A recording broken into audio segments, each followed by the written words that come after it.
بسم اللہ الرحمن الرحیم۔ اکبر بادشاہ کا ایک وزیر تھا بیربل۔ ایک دن اس نے بادشاہ سے کہا، دنیا میں 100 میں سے 99 آدمی اندھے ہوتے ہیں۔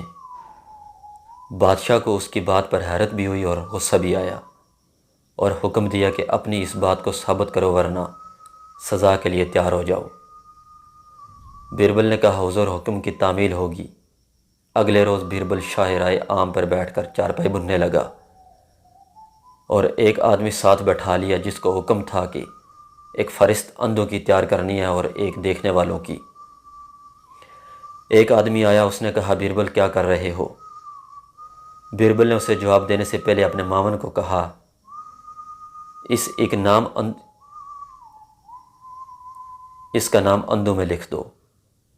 پھر اسے جواب دیا، چارپائی بن رہا ہوں۔ یوں لوگ آتے گئے، پوچھتے گئے، بیربل کیا کر رہے ہو، اور اندھوں میں اپنا نام لکھواتے گئے۔ اتنے میں شاہی قافلہ گزرا تو بادشاہ نے پوچھا، بیربل کیا کر رہے ہو؟ بیربل کے معاون نے بادشاہ کا نام بھی اندھوں میں لکھ دیا۔ اتنے میں ایک آدمی آیا اور اس نے پوچھا، خیریت ہے بیربل، چارپائی کیوں بن رہے ہو؟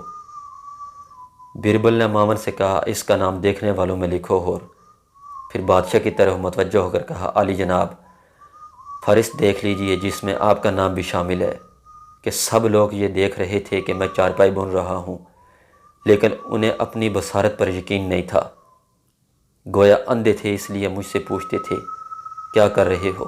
صرف ایک شخص آیا جس نے اپنی بصارت پر یقین تھا، اس نے مجھ سے تصدیق نہیں چاہی بلکہ چارپائی بننے کی وجہ پوچھی۔ بادشاہ وزیر کی اس دانشمندی پہ بہت خوش ہوا اور اسے انعام و اکرام سے بھی نوازا۔